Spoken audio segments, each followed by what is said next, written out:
Hello and welcome to another episode of Chuchu as a Ranker. On this episode we're going to be continuing our Albums of the Year list. This time it's 2013, and 2013 is a bit of a weird year because it's pretty weak in regards to new music, new blood coming through, but bizarrely it's pretty strong for old bands from like the 2000s coming back for one last moment in the sun, and that actually gives this list a pretty pleasingly nostalgic feel. So without further ado, let's be complete rankers and rank up a storm. These are my personal top 10 albums from 2013.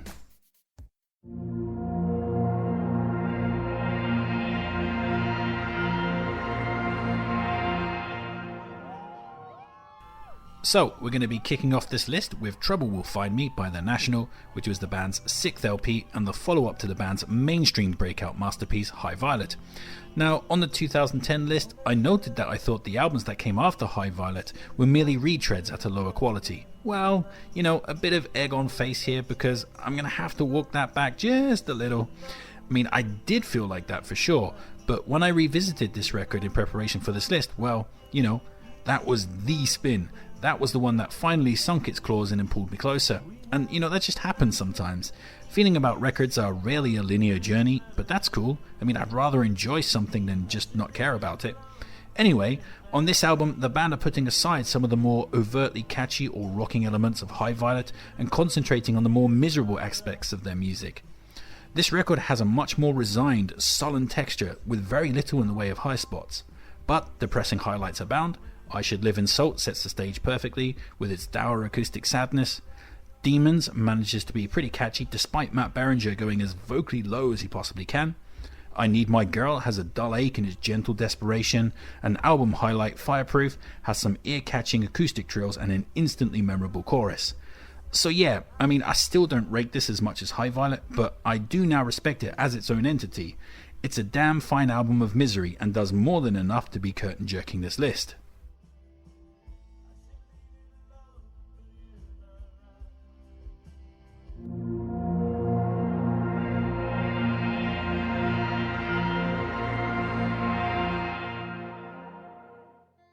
Next up, we have Listen to Keep, which was the third solo album by Idleworld frontman Roddy Woomble. On this record, Roddy is adding a bit more folk rock into his usually straight folk leanings. This is probably his most fleshed out work, even though I believe his previous LP, The Impossible Song and Other Songs, is still his best solo album. This one really delights with a full, rich production style. It's relaxing and atmospheric, but also driving and catchy when it needs to be. As always with his later works, Roddy's lyrics are fantastic, celebrating the minor moments of random beauty that make up day-to-day living. I just love his peaceful, content worldview on these records. It's like seeing a sleeping cat, just reassuring and comforting. Highlights on this include the opener Making Myths, where Roddy asserts, "Making myths is more important to me than having goals," over a beautiful folk backing. Build It to Break sees Roddy give up most of his vocal work to guest singers. Trouble Your Door and Travelling Light are more upbeat, tumbling folk rockers, while The Universe Is on My Side is a sweeping ballad. My favourite off of this though is Treacle and Tobacco, a stomping slice of folk rock with excellent lyrics, catchy choruses and that feeling of contentment that I've already touched upon. I mean, that lyric.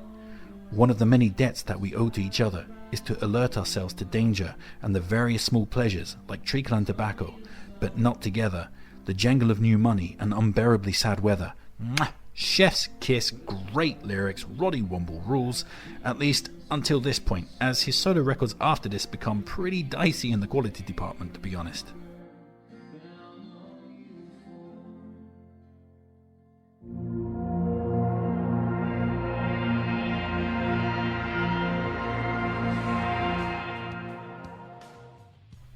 Next up, we have Editors returning for one last go around the horn with their 4th LP, The Weight of Your Love.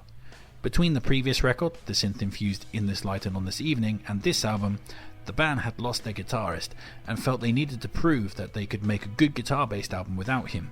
Mercifully, they proved that they could, as this is easily Editors' best album since their debut. On this, the band are mixing their brand of post-punk with more pop-orientated tracks that recall The Cure in pop mode, and chamber pop that slides close to R.E.M. territory. It's a mix that mostly works and results in some of the band's best ever songs. The opening 4 tracks are absolutely killer. Opener The Weight is a brooding slice of post-punk, with singer Tom Smith amusingly noting, "I promised myself that I wouldn't talk about death, I know I'm getting boring. Sugar is badass with Eastern guitar riffs that invoke Echo and the Bunnymen. I love those string bends in the middle 8, that's just cool as fuck. Lead single, A Ton of Love, continues in Bunnymen mode. It's just a total rocking tribute to that band. While the Baroque strings of Nothing, the indie catchiness of Formaldehyde, and the suspiciously titled Hyena are obvious curtsies to REM. My favourites off this though are actually the two closers, The Phone Book and Bird of Prey, which I feel just nail the emotions and atmosphere they're going for. The lyric, a bird of prey, circling above the church on a Sunday, is just so fucking cool. That said, I won't pretend this is perfect.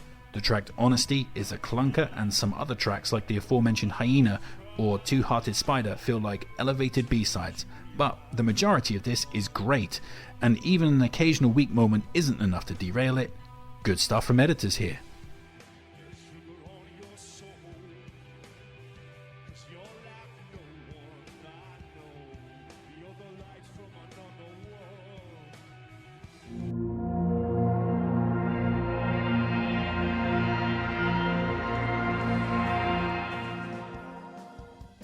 Next up we have Pedestrian Verse, which was the fourth album by Frightened Rabbit, and this record represents the band at their lightest and most pop orientated.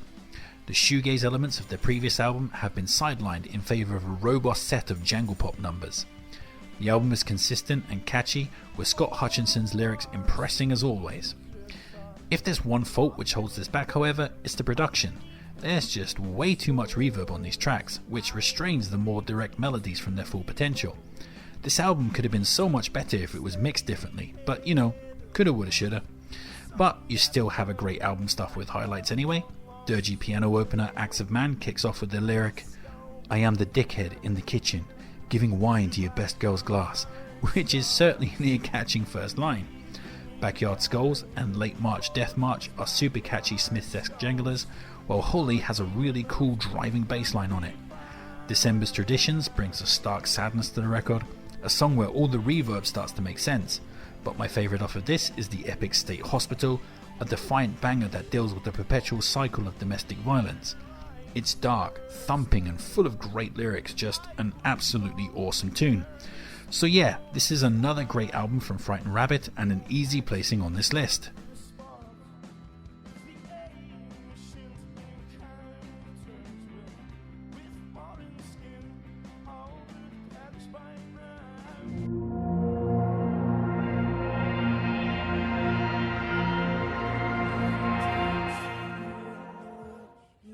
Next up we have the Vampire Weekend's third album, Modern Vampires of the City, and this sees the band bouncing back from their sophomore slump album Contra in nimble fashion, putting away their Afrobeat elements in favour of more straightforward indie soundscapes and stripped back minimalism. It's a change that works really well for this particular material, and it starts with a hell of a bang as the first four tracks are just phenomenal. Opener Obvious Bicycle grabs the ears immediately with its solemn quietness, and I love that off-key piano part that closes the song. Beautiful. Unbelievers and Diane Young are super catchy rockers shot through with the band's trademark tweeness. Album highlight Step is just brilliant, with its organs and clavicles bringing back the Baroque chamber pop sense of their awesome debut LP. Elsewhere, Hannah Hunt is a fragile thing of minimal beauty, while Ya Hey has a catchy, sparse charm to it. And yeah, although there is an occasional weak track here and there, this is definitely the sound of a band getting back on track, and it's more than deserving of a place on this list.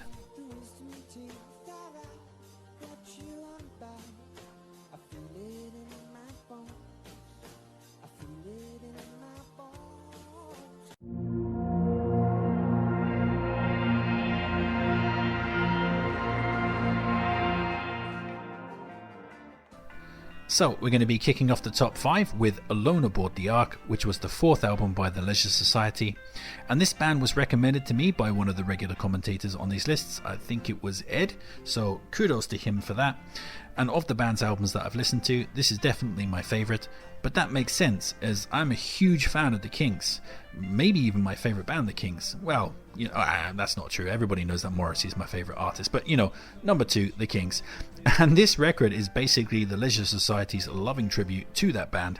I mean, it's not just the fact that this sounds like albums such as Something Else or the Village Green Preservation Society, but also that it is recorded in Ray Davis Conch Studios, and the opening track even contains the phrase "Lazy Old Son," which, for those who don't know, is a track from the album Something Else by the Kinks, which also happens to be my favourite album of all time. And this album just turns back time and takes you straight back to 1967, and yeah, I absolutely love it. The album is incredibly consistent, twee, catchy and super charming. There are no weak tracks and plenty of highlights. Fight for Everyone is a great jangle rock stomper of a single. Tearing the Arches Down tears things up with Kaiser Chief style melodies. Everyone Understands has gorgeous classical guitar runs which I absolutely love. We Go Together sounds very much like the Kinks' End of the Season, again from Something Else, which is definitely not a bad thing.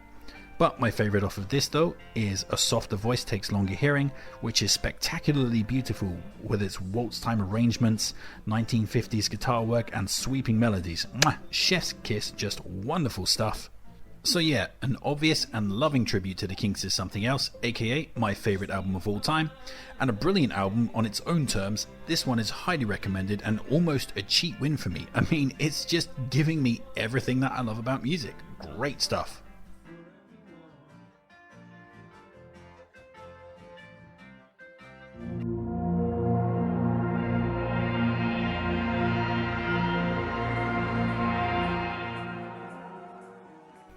Next up we have Bloodsports, which was the comeback/reunion album by Britpop superstar Suede.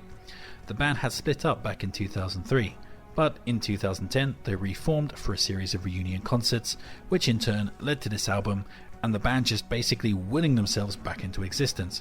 And what a comeback! I mean, has any other Britpop band had a comeback record as convincing as this one? I think not. Not only had the band not lost a step, but they've gained a few, as this album is vastly superior to the band's last two pre-split records, Head Music and A New Morning.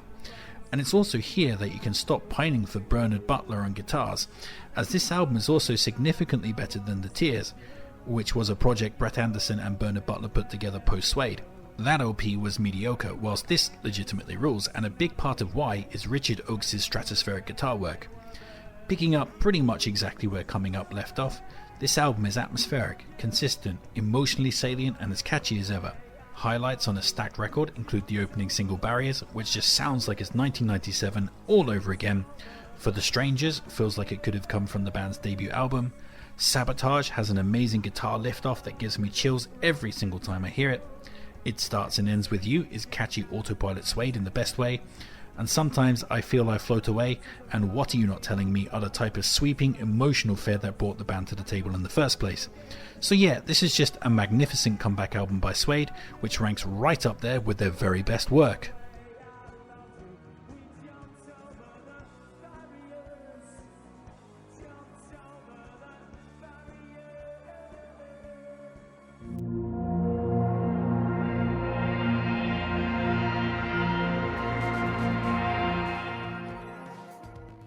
Coming in third place and taking home the bronze medal, we have The Bones of What You Believe by Churches, which was the band's debut album.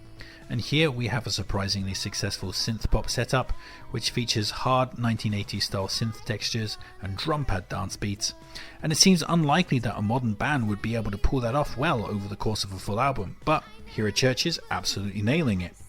This record is stuffed to the gills with immediately hooky tracks. It's consistent, vibrant, and juxtaposes upbeat energy with miserable lyrics.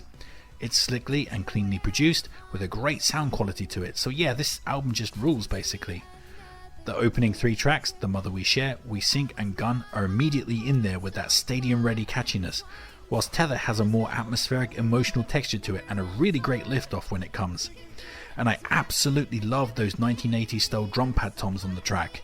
Other highlights include Lies with its odd dynamic rhythms, and the male fronted song on this, as you know, Churches have both a female and male singer, by the way. I probably should have mentioned that at the top of the list. Anyway, his vocal contribution, Under the Tide, is great, concentrating on the more emotional and atmospheric side of things, whilst album highlight Lungs is perfectly sequenced after the brooding post-punk flavoured Science/Visions, so it just comes blasting out the speakers with maximum catchy pop energy. It's a really cool moment. So yeah, this is just an exceptional synth pop album, and on a list so full of older acts, it's just lovely to see some fresh faced youngsters properly bringing the heat.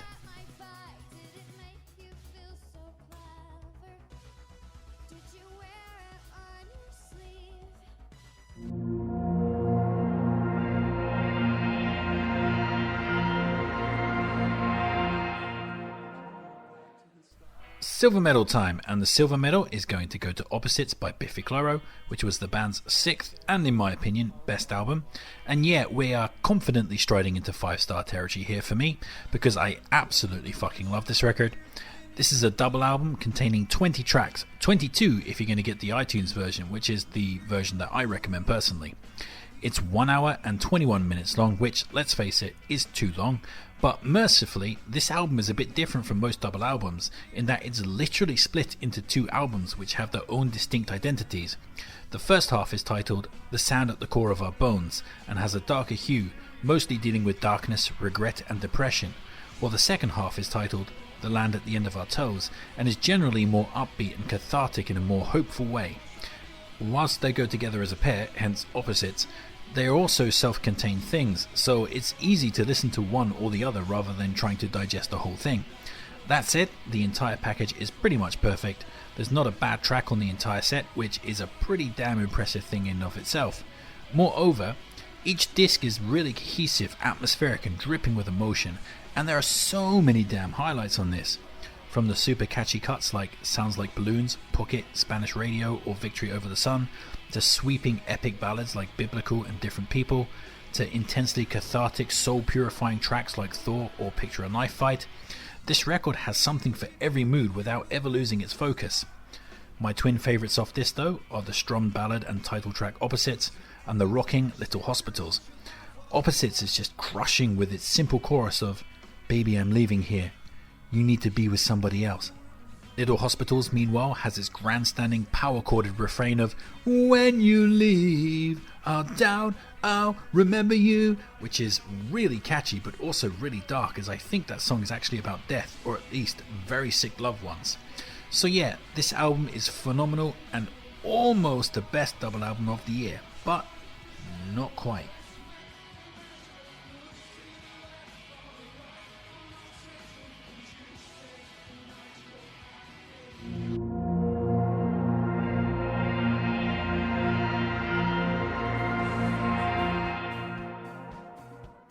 So here we are at the top of the mountain, and the gold medal for 2013 is going to go to Reflector, which was the 4th album by Canadian indie gods Arcade Fire, and finally, Arcade Fire are experiencing the same fate as The Cure on these lists, usually hitting number 2 with their albums, but never quite getting the top spot. The Cure broke that trend with Disintegration, and Arcade Fire are breaking it with this. And to be honest, that was a complete surprise to me, as actually I hadn't heard this album until I came to research this list. Which is odd because I actually really like Arcade Fire and enjoyed all of their previous albums. When this came out, I was in a bit of a different musical headspace, and there was a bit of a pushback from the critics on the band's new direction, which I heard was Arcade Fire Go Dance, and was also a bloated double album to boot. It was a combination of elements that just kind of made me hold off on the record.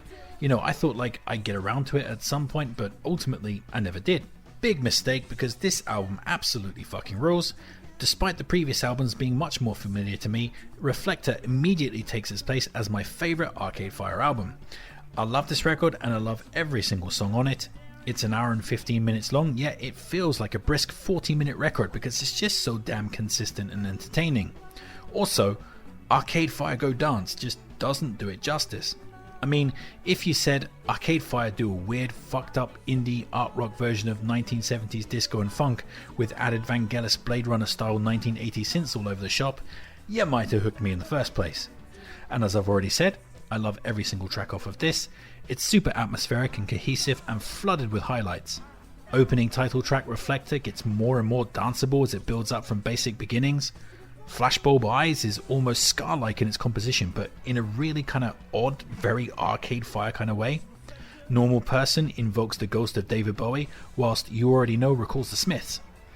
My 2 favourite tracks off of this though are Here Comes the Nighttime and Awful Sound. Both have slow builds that make you wait for the payoff before spectacularly delivering the goods. The unbelievably catchy refrain of Here Comes the Nighttime permanently sears itself into your brain, whilst the creeping Blade Runner style synths on Awful Sound are just straight fire awesome. So yeah, this is a 5-star classic in my book and just essential listening. I absolutely love it. And that's it, that's my 2013 list. But that might not be your list. Please sound off in the comments section and tell me all the classic records that I've missed. Like, share, subscribe and all that other kind of YouTube jazz. Make sure to check back for my 2014 list. Take care of yourself, but most importantly, just keep on ranking.